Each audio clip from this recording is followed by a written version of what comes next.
Well, let's start with the good news. The United States is the world's largest energy and agricultural producer and the world's largest energy and agricultural exporter. That's a good start.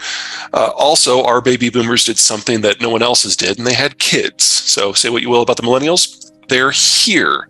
And that provides the United States with ballast in its consumption and its production now, and will provide ballast with its advanced production, its tech system, and its capital generation in 10 years. That's great. I mean, you can't screw that up. We'll try, but I don't think we're going to make it. The biggest challenge the United States is going to have for the next 5 years is rebuilding that industrial plant, hopefully before the Chinese system completely implodes. I doubt we're going to make it. So we're going to have a simultaneous shock from product shortages. At the same time, we're trying to build that dirty word, inventory, to insulate us. At the same time, we're trying to build out everything about our manufacturing system. This is going to generate what will probably be the most inflationary period, at least since World War II. And it will last for at least 5 years. Now, while we could theoretically screw this up, this is probably also going to be the fastest growth that America has experienced since before the Civil War, because we're looking at just a massive expenditure to build out that asset class that's necessary for us to have the things that we want and need. We're doing this with the baby boomers retiring. We're doing this with Gen Z, the young kids coming in, and boomers were the largest generation we've ever had. Gen Z is our smallest one ever. So we already have a shortage of 400,000 workers a year in a time that we need to double the industrial plant. This is going to be rough.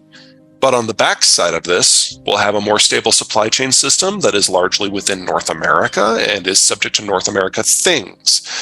That's not going to trigger a global trend. That's going to remove the United States from really caring at all about how foreign supply chains work. And that's going to leave us to other countries to either pick up the pieces or shrivel.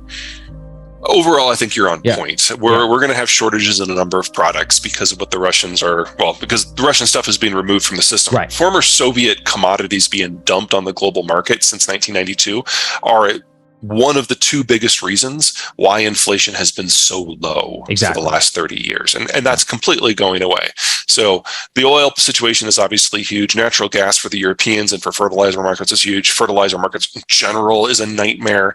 We're losing 70% of the world's neon. That means we get to decide later this year what doesn't get a semiconductor, because we can't make as many. Exactly.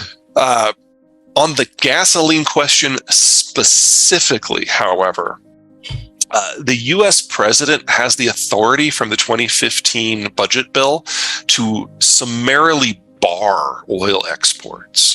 So what's going on with our oil markets right now is we export several million barrels a day of high quality shale crude that's light and sweet and broadly easy to refine.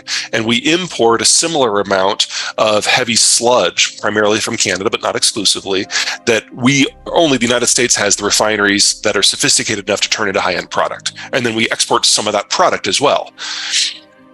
If Biden were to reinstitute the oil ban, all the shale crude would be locked up in the United States.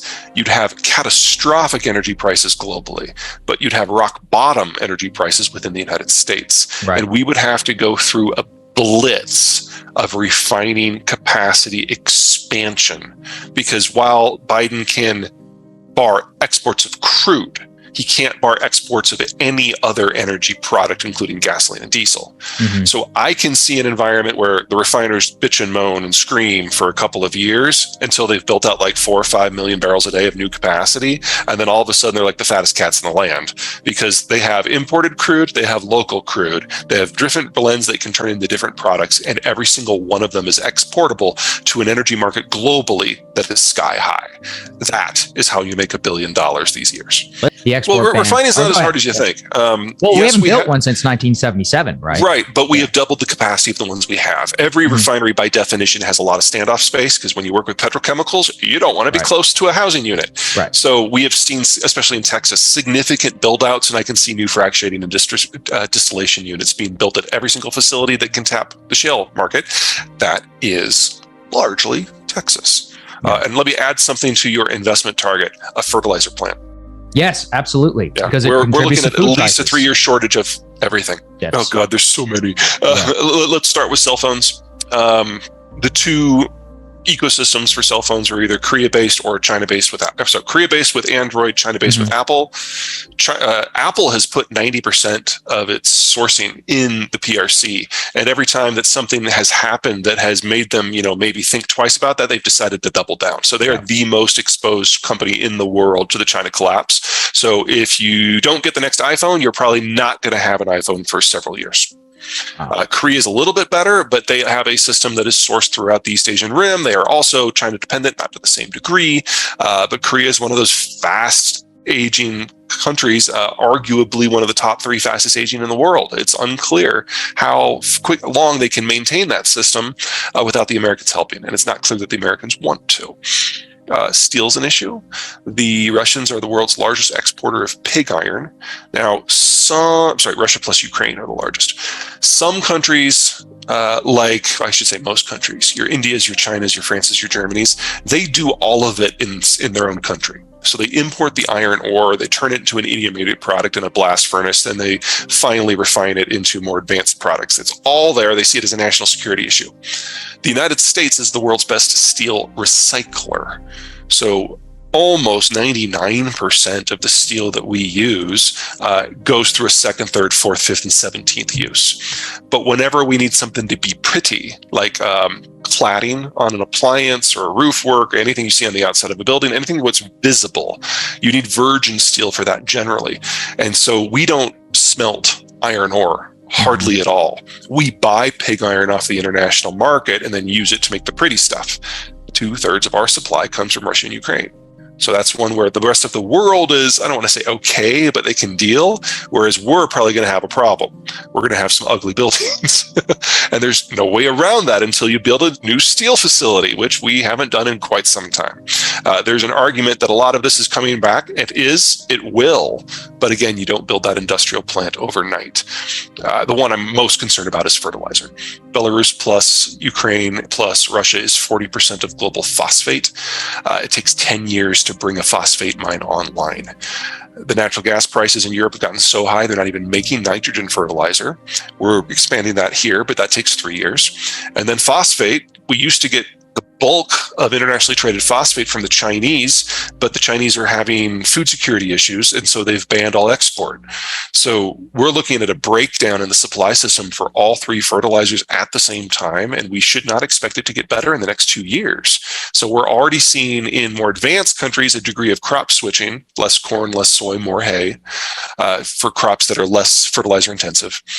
And in poorer countries, whether it's South Asia or Sub-Saharan Africa, we're seeing countries just not use much fertilizer. Now, we don't know how bad this is going to be until we get some harvest forecasts. We'll probably get that around September. But we're looking at the worst global harvest year in years.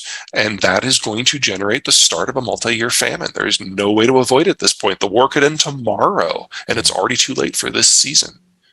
Our political system is in one of its periods of generational reset when the factions move around, and every party for most of their duration has like one faction who's kind of first among equals, if you will. In the Republican Party, that was the business community for a long time, but Trump ejected the business community from the Republican coalition.